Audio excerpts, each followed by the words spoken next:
Back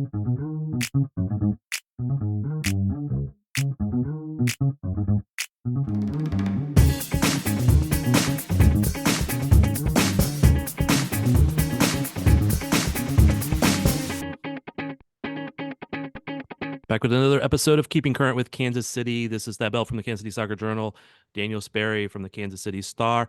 Been a wonderful, no, that's a really wrong way to say it. It's been a very interesting week. Wonderful. No. Right. That's I Maybe backed maybe off in that one quick. maybe in all facets. It is miserable outside, like absolutely miserable. I It feel is. like I'm going to go insane because I've been cooped up in my house with my child for the last, not that I need to get away from her, but like nobody has been out of the house anywhere really for the last 3 days and won't through Monday because I work from home and my wife is off from Martin Luther King Day. And Yep. so throw into all of the events that have taken place this week in the Kansas City soccer world, which one of which we'll address later. Um, but yeah, it's been a interesting and slightly just ridiculously slightly miserable week. It there's a like an old saying which I don't have any faith is actually true, but it's a curse is may you live in interesting times. Mm, yeah, That's the reference that I use for it's been an interesting week. yeah.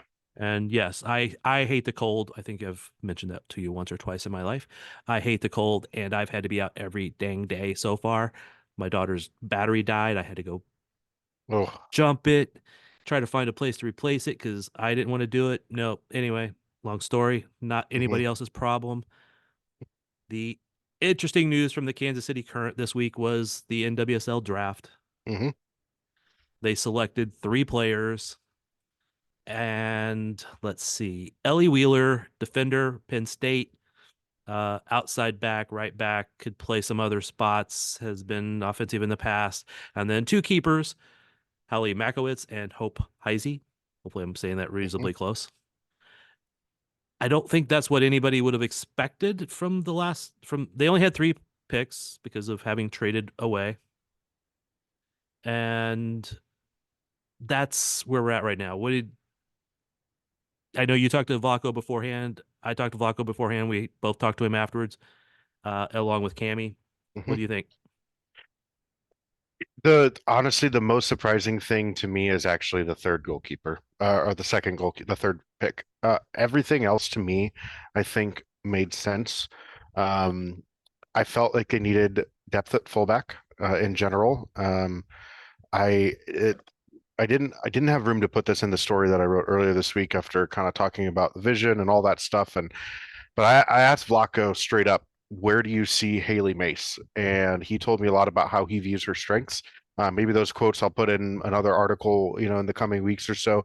But he told me he views her in the outside back um, department, right? So then you're looking at left back. Haley Mace is probably in the mix there. She's played a little bit on the right for the national team under Vlaco, but Izzy and Haley on the left sounds like the most likely thing, or maybe Haley on the right. But then after that, you have Hannah Glass, who did not play at all last year, and um, uh, you have um, potentially Mallory Weber, just because she has been.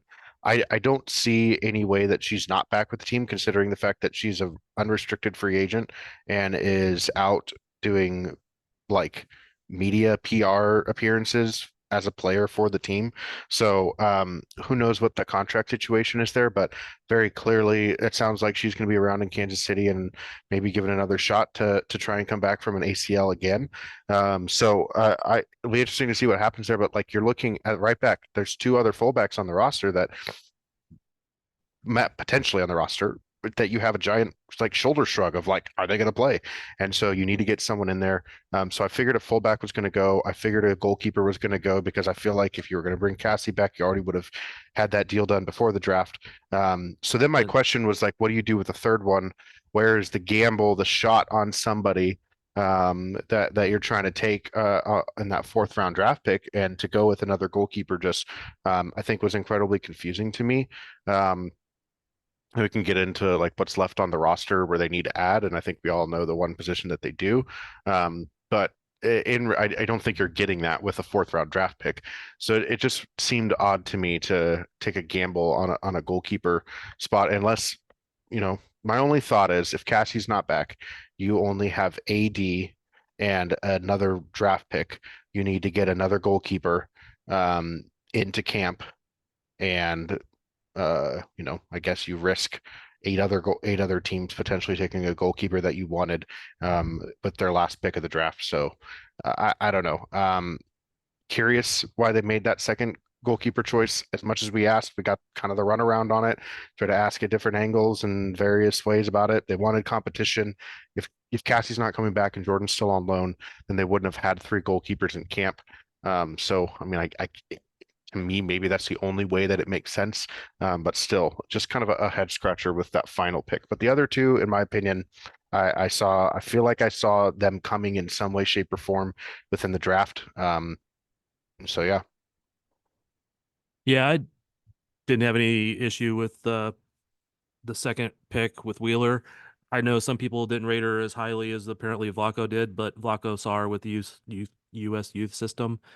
yeah, Uh, saw that she had been a very offensive player earlier in her life, and I think that's a aspect where you can, if she's not starting, you can bring her off the bench to help in the attack and defend. So I could see that's where that went.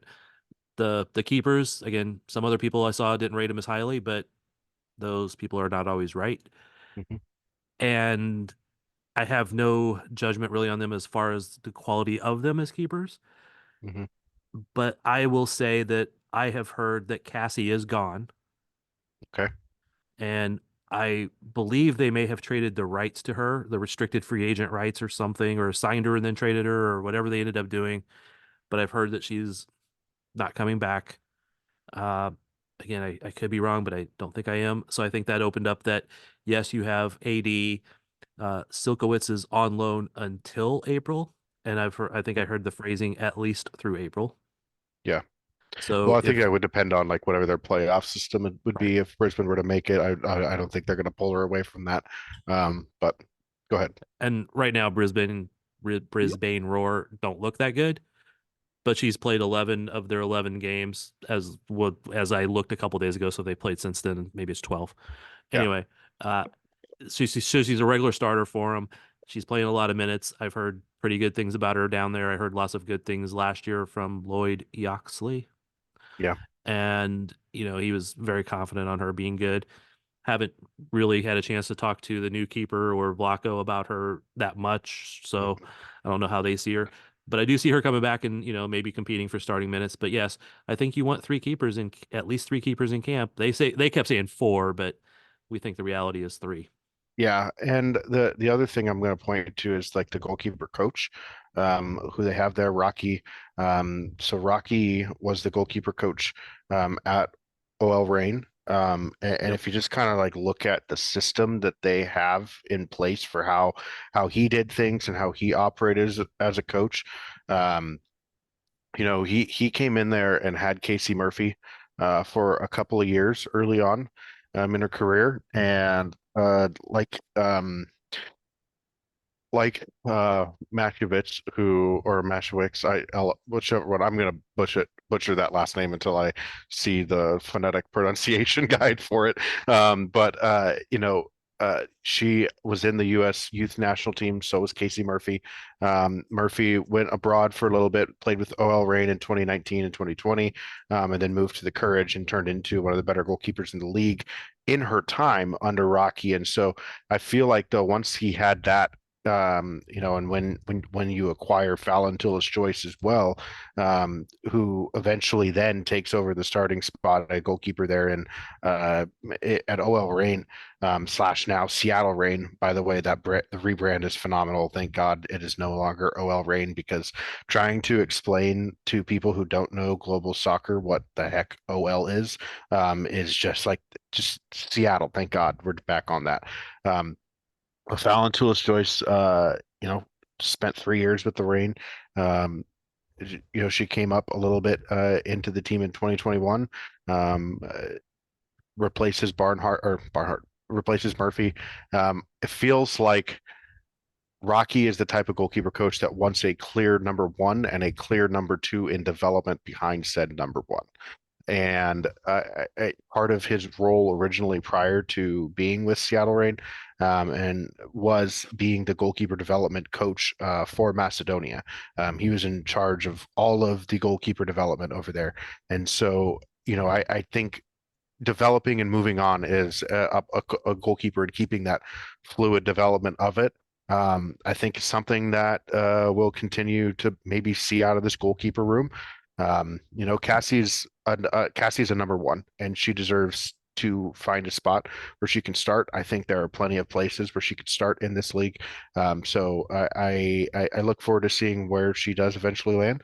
I usually trust Thad's sources here, so of course, I should. I'll take him at his word for it. So if Cassie does officially go somewhere else, I'd be curious to see where she lands and if she has a true starting spot because I think she is that quality. But it seems like the way this goalkeeper coach wants to work, wants that clear pecking order, and that was not the case last year between AD and Cassie. Yeah, I had a chance to actually talk to Rocky at a Comets game a couple weeks before they were announced. Yeah. I did basically acknowledge that I would not tell anybody who they were, but so I Hmm. held to my word. But yeah, him and Vlaco and Milan were at the Comets game watching. Yeah. Trying to remember if Lucas was there, but anyway, so it was a definitely a outing to the Comets game. Hmm. And anyway, yeah, he seems like an interesting guy. I hopefully get to know him later. Hopefully, I'll have him on a pod interview, and we'll get to know that. But yeah, Yeah. I know that's interesting about how you followed through with that keeper development under him. I haven't had a chance to dig that deep into that aspect of it, so that's pretty good information, sure. Yeah, part of it too. I mean, I think that it was the I looked into it deeper too after Vlaco. I asked Vlaco directly about him when we talked a little bit before the draft. Just what do you see in him? And he kind of talked about his ability to develop and move on goalkeepers, and that's what they've done in the time with Rain and done so very well. So won't be surprised to continue to see that here because that just seems to be his MO, especially as development. But anyways, um, man, we've spent a lot of talk about goalkeepers and fullbacks, but there's one spot on this roster that is glaring holes right now. That I think at some point we could talk about the fact that that wasn't addressed at all in this draft. Right. I know that you've talked to Vlaco separately. I know I've talked to Vlaco separately. We've talked to him together. I have a question for you. Okay. I know that I have heard that there will be additional players coming into the team. Hmm. I am sure you have heard something similar. What is a number that you have heard? Well, I think with like where they're at roster wise, you're probably looking at another I think another 3 to 4 players, and this is my hunch of Desi Scott for one. He told me straight up he wants her back on the team. Um, I've heard that she and Weber are kind of in the same place where they're both coming back from a long-term season out injury.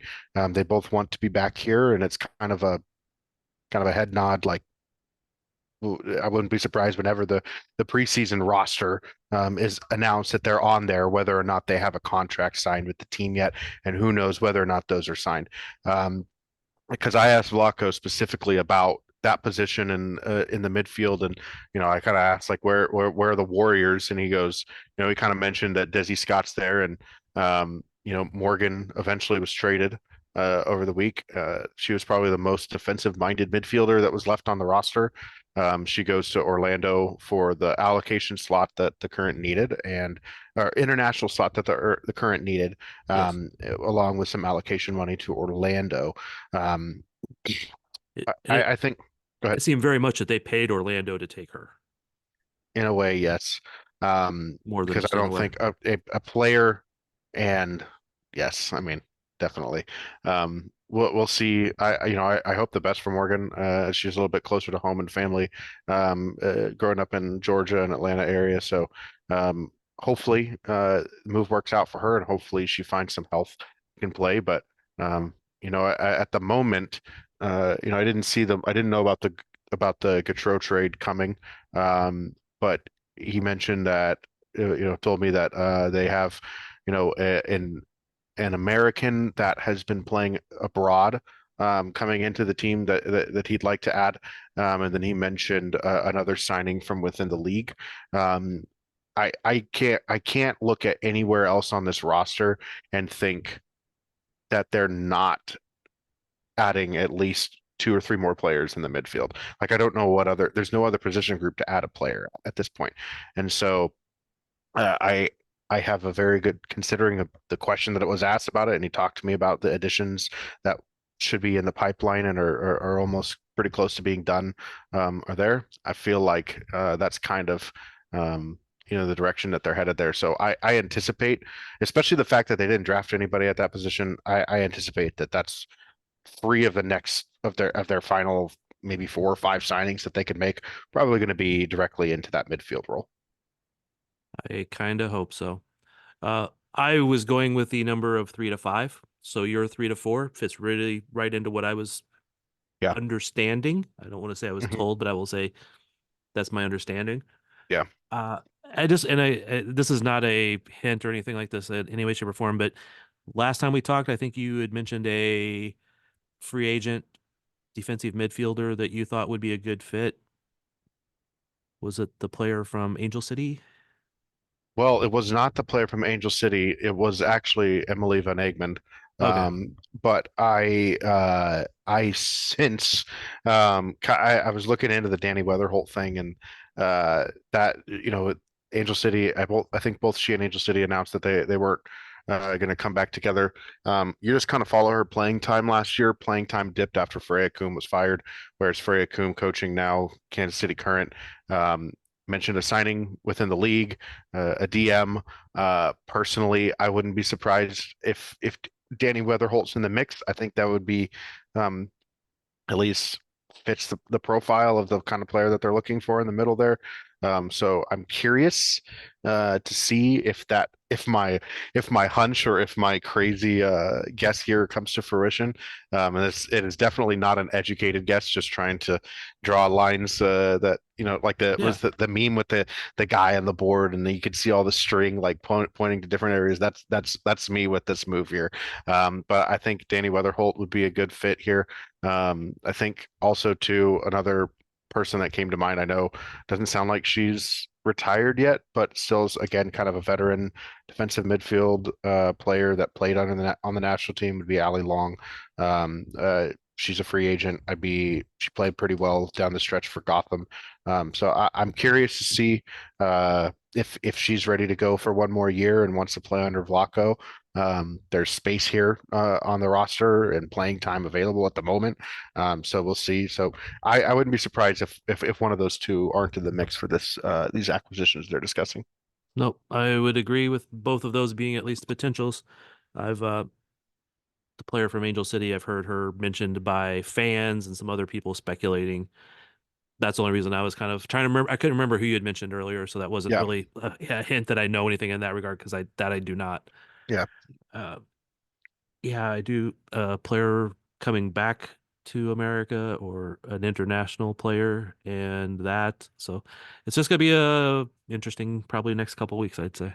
yeah. I'm looking forward to the schedule and whatever final roster acquisitions that they're going to announce whenever we get the schedule. Hopefully soon, because I have vacation days that I am waiting to block out depending on whenever the Currents home opener is. So I will say, I mean, the New York Times and the commissioner has practically said it's happening in March. So just when in March? Is it the first week? Is it the second week? Does it happen before, does it happen Friday or Saturday of March 29th or 30th? But I would be shocked if the home opener doesn't happen at least before the international break starts in April, but at the beginning of April. But man, that's it's hanging up what days I leave to Florida, and it's killing me for a vacation. So All right. We've already kind of touched on this a wee bit, but they announced the current staff under Vlaco, and it is assistants of Milan Ivanovic, who followed him from Kansas City to Seattle to the national team and back to Kansas City now. Freya Coombe, former MLS head coach. bless. Uh, what's that? MLS, NWSL. NWSL. Sorry. Ooh. Brutal. Yeah, no, sorry, I'm not actually that stupid. People listening. I'll forgive Um, you. the brain's going in too many ways because I'm thinking about something ahead. I apologize, but yes, former NWSL head coach. I know Vlaco has spoken highly of her previously. I know what came in. She was wasn't she the original coach for Angel City? Yep, she was the original coach for Angel City. Was at Sky Blue slash Gotham FC for a little bit too. Um, before I think before Angel City came in. Um, coached at Reading in England.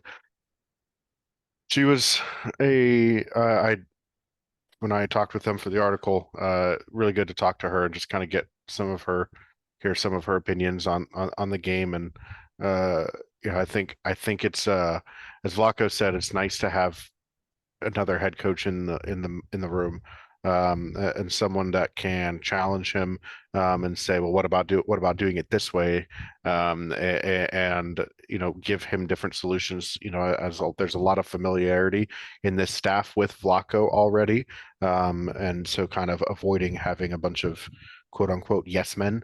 Yeah. In a way, which I don't, I would never accuse Lucas and Milan and of doing that in a way, but um, there's something to be said for opposing thought, and coming into the same room, and in the ideas and tactics of how to do it. And I think that kind of makes everybody a little bit better too. So, um, I also think too, I feel bad for looking at Freya's time in Angel City. Just every single player of impact was absolutely downed by injuries at some point with that Yeah. team, and just a really up and down time there. And I think that's in a way it's slightly um, unfair to kind of judge her as truly as a head coach. And I think if you see, let's say the current come out and do well, I wouldn't be shocked if she's up for a head coaching spot again next season. Um, Yep. as well, because I like I said, I think Angel City had a ton of injuries that they've had to deal with, to key players that they never, like Christian Press, that they never ever got to get on the field.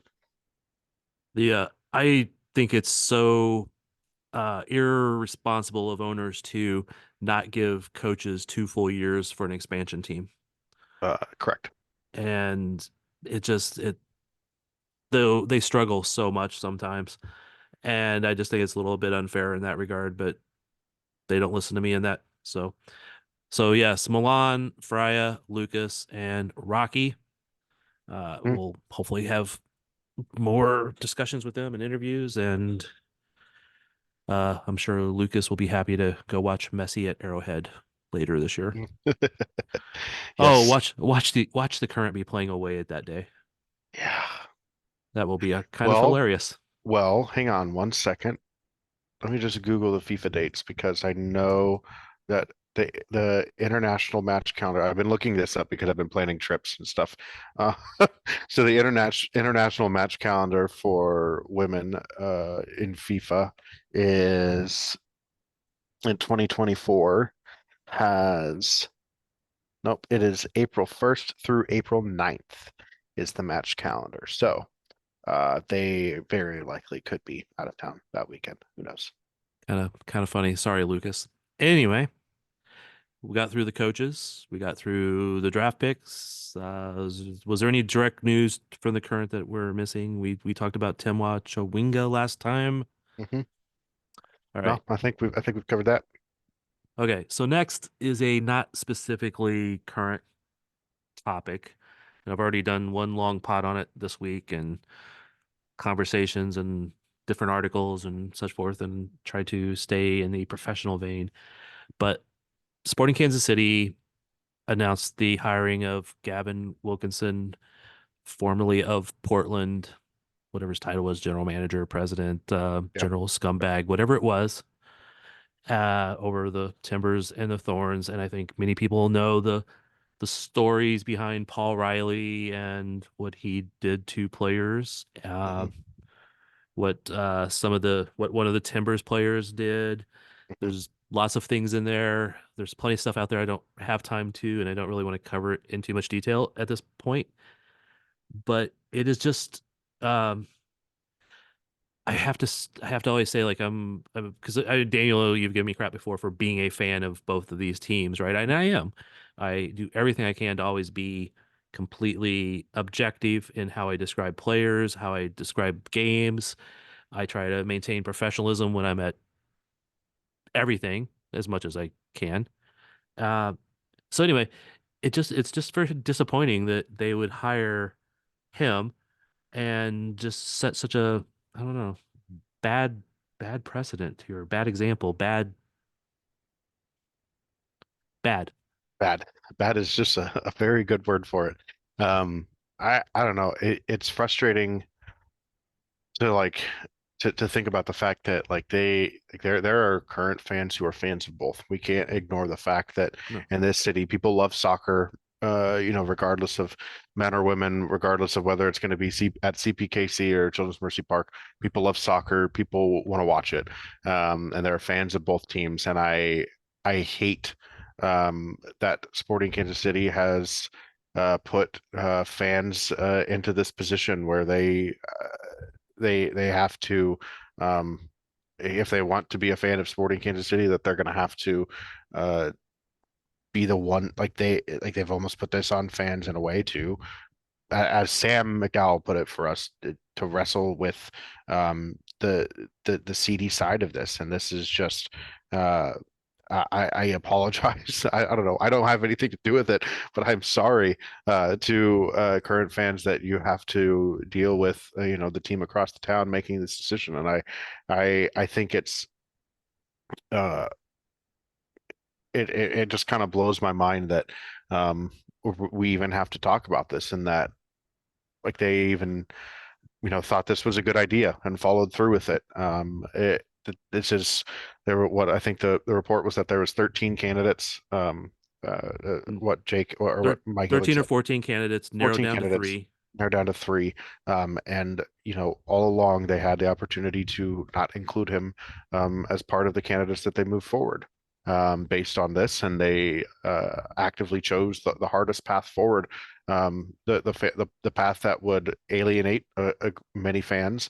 It's a great statement put out by SKC ladies. I know I won't go into too much of details of everything that's gone on because I know you guys have already covered it on your pod, but I think it's just frustrating that um, I don't think current fans can ignore this being within their own uh, space, and it is frustrating because like current fans didn't ask for this. The NWSL took care of this and took care of getting him out, and that the and in a way, U.S. Soccer did as well with the Yates report and of Portland and of the Thorns and out of their league, and so I think Vahe was on the call for the with Commissioner Berman before the draft of the Star, and Vahe asked like if the current or if Sporting had reached out to the league at all about this, about hiring him, and asked for their input, and they did not, according to the commissioner. So I think just overall, there's not been one good thing about this, and it is frustrating, I think, to see the amount of soccer fans that now are put in a place where they just don't like their local team, and it's going to affect. I think it's just it'll be I'll be interested to see how it affects the relationship uh, any between the two clubs going forward, if it if any relationship exists at this point. Just curious to see how it affects that going forward, because that is a move that uh, they should have seen coming, that it would alienate and piss off a lot of people, Yes. and for good reason. And there was no reason that they had to do this, but they chose to, and so now we're here talking about this Yeah. um, in a frustrating manner. And so, yeah, it just sucks. When when they looked at it, they kept saying when they talked to the other day, oh, people deserve second chances. I agree, people deserve second chances. I don't agree that I have to be the one to give it. Um, they didn't have to be the one to give a second chance. Maybe he is reformed. Maybe he is a good person now. Maybe he was just too timid. Maybe he was all this shit. But I have been in situations akin to some of this, okay, in the military, in the corporate world, in private world, and I'm not any superstar, but I had the moral courage to say no, Yeah. okay? And I was a nobody. He was a fucking person, excuse me. He was a person in charge in this organization, in that organization in Portland, and he had the power to say no to a lot of things. He had the power to say, I wouldn't make that hire when you want to hire him at the next club. Mm. Things like that. And he had that power and he just was a Didn't. coward. He was a coward or he didn't care, one or the other. And both of those are not things that I approve of. And oh, well, he took a course. He reflected for these last 15 months. He said how many times. It was a friggin' online course. Okay? Great. I don't care how detailed it was or anything. It was an online course. He needed to be in sessions with people to even have some possible, to me, again, to me, this is my opinion of how he would have become a better person. And even with all that, we didn't have to be the one to give him the second chance. Honestly, he should have went to go Australia or some other country where it was not quite as highlighted and try to become a better person and work his way back into the profession. We didn't have to be the first one to give him a job in this city. Yeah. Again, if I have to interview him, I will be professional. I will ask questions. I was glad there was a lot of people there at the or the press conference the other day. I Mm. was a little disappointed that it was all men. I was Yeah. hoping that at least a couple of the women reporters in town would have showed up for it, but maybe I should be okay with it they didn't because they didn't want to face it, or I don't know. Maybe they were covering other stuff. I just wish there had been somebody there else to hold them responsible also. Not because we didn't, because I think we all asked reasonable questions. Yeah. Sam McDowell started off with good questions. I think every one of us there asked questions to try to drive why. Mhm. All right. Have we I don't Yeah. know what else to go from here, man. Just that Yep. I am so disappointed in Sporting Kansas City, and I don't want to exactly say who I want to blame for this stuff yet because I want Mhm. to kind of think it through and talk about it with some other people, but I'm very disappointed in them hiring him. And Yeah. Same. And I think there's it's just it still is not lost on me the fact that there were 13 candidates that this search firm submitted to them, and and and we they know who 14. the other final two were. Yeah. And they would have been perfectly capable choices that did not have this history. And you don't have to, as Sam wrote, you wouldn't have had to spend the entire introductory press conference for the first person in years to have control over the roster that's not Peter Vermees. You would not have had to have spent that press conference apologizing to women the whole time. We could have talked and said, what's your strategy? What kind of players are you looking for?" No, Mhm. it was all about what makes you think that it's okay? What makes you think Mhm. that you deserve a second chance? What makes you think you've learned? Yeah. Um, in a lot of different ways that was asked. Yes. And again, they may have, I don't know that they would have been better choices for helping, but what does this say about players? Like, I mean, will a player want to come here? Will a male player that sees that go, man, that's a scummy place. I may not want to go there now. Yeah. I don't know. I don't know. I mean, it's always money talks and things like that. But I know some of the people I've talked to within the club are, asking what the hell were we doing? Yeah. Agreed. And then even if they do the right thing now and say, we made a bad choice, we should part ways. Oh, let's hire one of those other two guys. And now, oh yeah, how does it feel to be second choice behind a scummy guy? I don't. Yeah. That's going to be the next question. Yeah. Oh, I was about to say, okay, enough talking about this, but it's not. It's not. It will not be enough talking about it until no, it won't. And I think that's just I it's incredible that in this city where we have a club that is attempting to do so much for women, on the other side, you have a club that has done almost the opposite. And that for me, that's where I'm going to leave it. That's it is incredibly disappointing. Um, and I know I told Thad this before we started, and I said I feel like we should talk about it, but then at the same time, I feel like it's not fair to the current and to current fans that they have to be asked to address this as well, and talk about it. But I feel like at some point, if I don't get my thoughts out on it, I'm just gonna go crazy. So, yeah, I just I'm almost speechless at a point, for just how this decision even got brought up and how we're even here. But unfortunately, we're here. we'll say that I think this is the first time that after a press conference introducing a new player, staff, whatever that I've talked to, I didn't walk up and say, "Hey, welcome to Kansas City," Yeah, because I he don't. wasn't. They took off pretty quick too. Yeah, yeah, they did. All right. I appreciate everybody listening. I'm sorry the last 10 minutes or whatever was about this, and I'm sorry that it comes going to come up, and it's probably going to come up more in discussions with the current just because the guy was related to the NWSL. It's not the current's fault. It's not sporting fans' fault. It's not the social media manager's fault, and it's not your season ticket members' reps' fault. But if you do wish to let them know why you're unhappy, do so, but please do so in a manner that is not directed at them. Yeah, And I appreciate you being on here, Daniel, and we are officially out. we are out.